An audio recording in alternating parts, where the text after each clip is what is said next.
This is a special report from CBS News. Good evening. This is Walter Cronkite at CBS News headquarters in New York. Well, at its beginning, this day looked as though it might be one of armed conflict between Soviet vessels and American warships on the sea lanes leading to Cuba.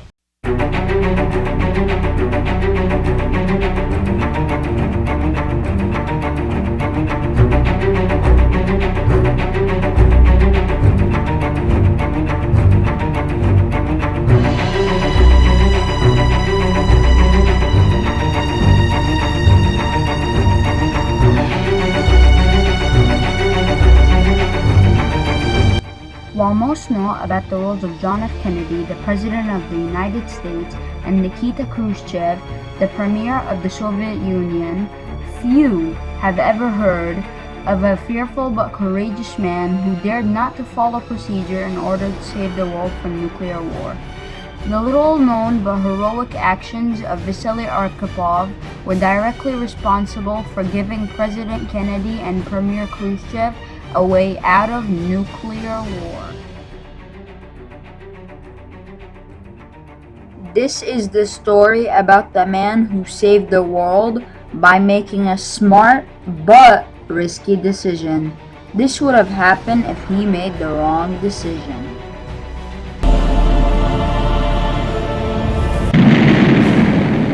The whole world relied on someone to save its existence from vanishing. And that someone was Vasily Arkhipov.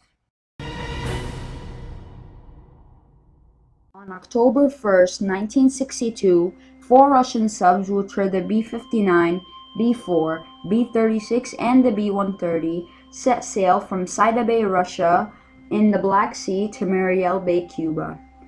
They were ordered to complete a mission, but the men on board didn't know what their mission was. Each submarine was armed with 1 nuclear torpedo, and if the torpedo were to be launched, it would start nuclear war. The nuclear torpedo is designed to track down the target and hit it, then in seconds destroying it. The nuclear torpedo that the submarines carried had the same power as the bomb dropped on Hiroshima in World War II. As commander of the whole fleet, Vasily Arkhipov would be boarding the B-59 on this mission. By the autumn of 1962, the relationship between Moscow and Washington had broken up. The two sides had hated each other, and the Soviet Union had broken its trust with the United States. President John F. Kennedy had placed nuclear missiles in Turkey and Italy that were capable of destroying the people of Moscow in just under 16 minutes. When Olga Arkhipova, widow of Vasily Arkhipov, was asked on her opinion about the placement of the U.S. missiles, she said, "When we found out that America had built rocket launchers against us, that wasn't a pleasant thing to know. Our country wasn't preparing for any wars. It was always everyone else who was attacking us." Throughout 1962, the Soviets had smuggled 42 mid-range nuclear missiles into Cuba that were capable of destroying Los Angeles, Washington, D.C., and New York City in just under 30 minutes. Photographic evidence was later caught and proved that there was nuclear missiles being smuggled into Cuba. The captain of the B-4 submarine said, "If you have your missiles in Turkey, we have our missiles in Cuba." And that was the game.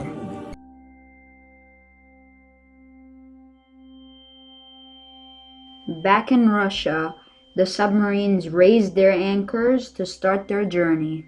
Inside each submarine was a top-secret cargo that only certain people were allowed to see. Each cargo had 1 nuclear torpedo that was capable of wiping out a whole state.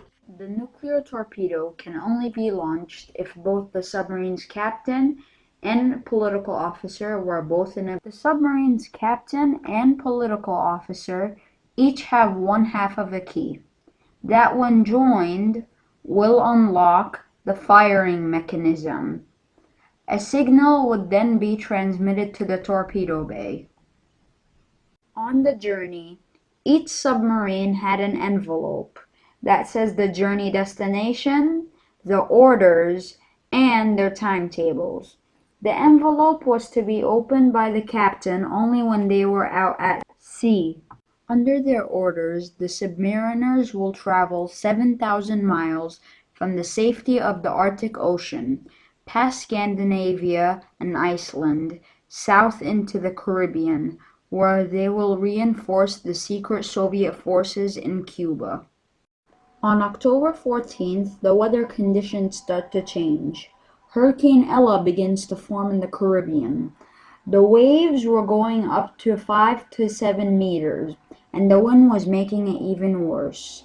But the B-59 sat low in the water, up to 5 meters high, and it was covered by the waves. The low cloud cover meant American spotter planes were grounded.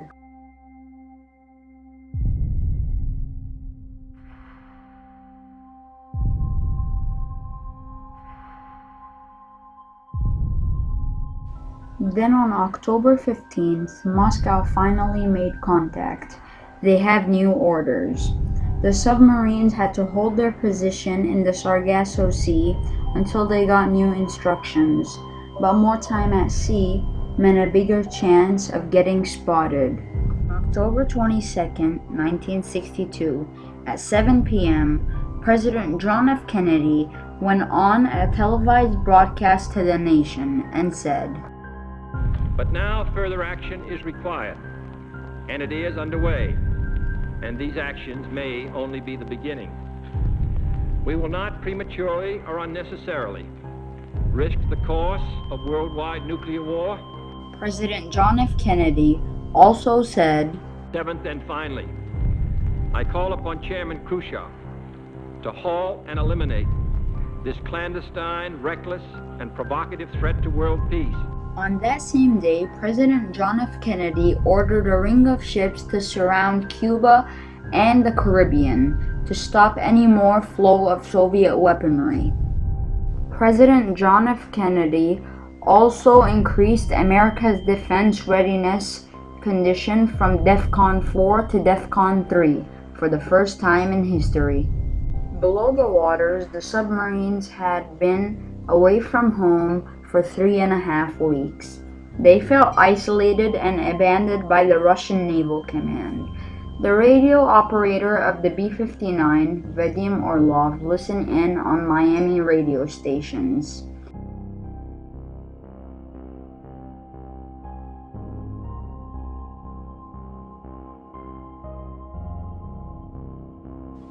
The ocean was naturally broken down into layers of different temperatures, and these different layers break up the speed of sonar waves, making submarines impossible to track. These layers are known as isothermal layers.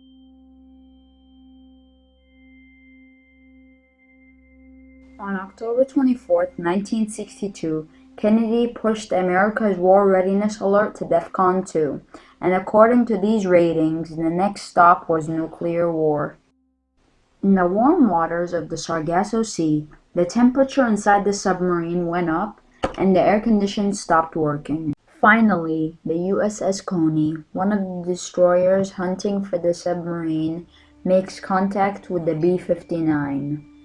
But what the Americans didn't know was that each submarine carried one nuclear torpedo capable of destroying the whole entire Atlantic fleet.